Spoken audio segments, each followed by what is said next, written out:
ఏదో ఒక బుక్ పట్టుకొని 4 శ్లోకాలు పట్టుకొని విమర్శిస్తుంటారు ఈ స్వయం ప్రకటిత మేధావులు. ఏ శ్లోకాన్ని విమర్శించాలనుకున్నా అది అవైదికం అయి ఉండకూడదు.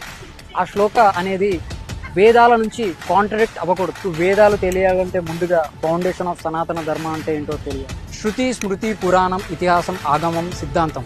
అందులో శృతి అంటే 4 వేదాలు: ఋగ్వేదం, యజుర్వేదం, సామవేదం, అధర్వణ వేదం. అందులో ఒక్క వేదం చదువుకోవాలంటే 13 సంవత్సరాలు పడుతుంది. 4 వేదాలు చదువుకోవాలంటే 54 సంవత్సరాలు పడుతుంది. నైష్టిక బ్రహ్మచర్యంతో లేదా దాన్ని సపోర్ట్ చేసే వేదాంగం శిక్ష, వ్యాకరణం, ఛందస్సు, నిరుక్త, జ్యోతిష్య, కల్ప అనే 6 వేదాంగాలు తెలిసి ఉండాలి.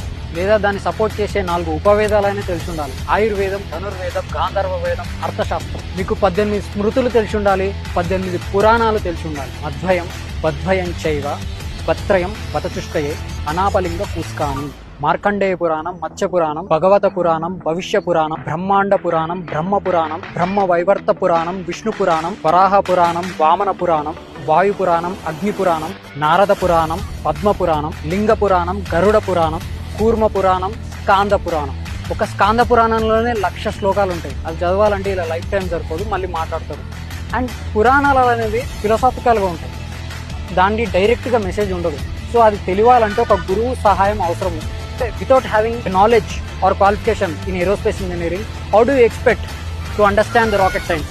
నువ్వు చదివి రీసెర్చ్ చేసి ప్రాక్టికల్గా ఇంప్లిమెంట్ చేసి ఎండ్ రిజల్ట్ చూస్తే అప్పుడు నీకు అర్థమవుతుంది రాకెట్ సైన్స్ అంటే ఏంటో. మళ్ళీ మీరు ఆగమ శాస్త్రం గురించి తెలుసుకోవాలి. అందులో 77 శక్తి ఆగమాలు ఉంటాయి, అంటే అమ్మవారి గుళ్ళకి అలానే కడతారు. 28 శైవ ఆగమాలు ఉంటాయి, అంటే శివుడి గుళ్ళు అలానే కడతారు. 108 వైష్ణవ ఆగమాలు ఉంటాయి, అందులో అంటే విష్ణువుకి సంబంధించిన గుళ్ళన్నీ అలానే కడతారు. గుడి కట్టేటప్పుడు అందులో ప్రాకారాలు, శిల్పం, గోపురం, ధ్వజస్తంభం, బలిపీఠం, మూల విరాట్, ఈ మ్యాథమెటికల్ క్యాలిక్యులేషన్స్ అన్నీ, ఈ యాంగిల్ ఆఫ్ ఎలివేషన్స్ అన్నీ ఒక క్యాలిక్యులేషన్ ప్రకారం చేస్తారు, ఆగమ శాస్త్రం ప్రకారమే చేస్తారు. ఇవన్నీ రాయడానికి కనీసం 10,000 సంవత్సరాలైనా పట్టుంటుంది. Not precisely. ఇవన్నీ చదివి అర్థం చేసుకొని డీకోడ్ చేసుకొని అన్వయించుకోవాలంటే నువ్వు 100 జన్మలు ఎత్తినా సరిపోదు. మీరు విమర్శించే విధానం ఏదైతుందో అది క్రిస్టియానిటీని విమర్శించవచ్చు, ఎందుకంటే సర్వం బైబిల్లో ఉంటుంది. వాళ్ళకి బైబిల్ని చూసి క్రిస్టియానిటీ విమర్శించవచ్చు, అలాగే ఖురాన్ని చూసి ఇస్లాంని విమర్శించవచ్చు. సనాతన ధర్మం అలా కాదు మిత్రమా. అనంత వాహినిలా ప్రవహించే సాంప్రదాయ సనాతన ప్రవాహాన్ని ఎవరు ఆపలేరు. జై శ్రీరామ్. జై శ్రీరామ్ బోలేగా.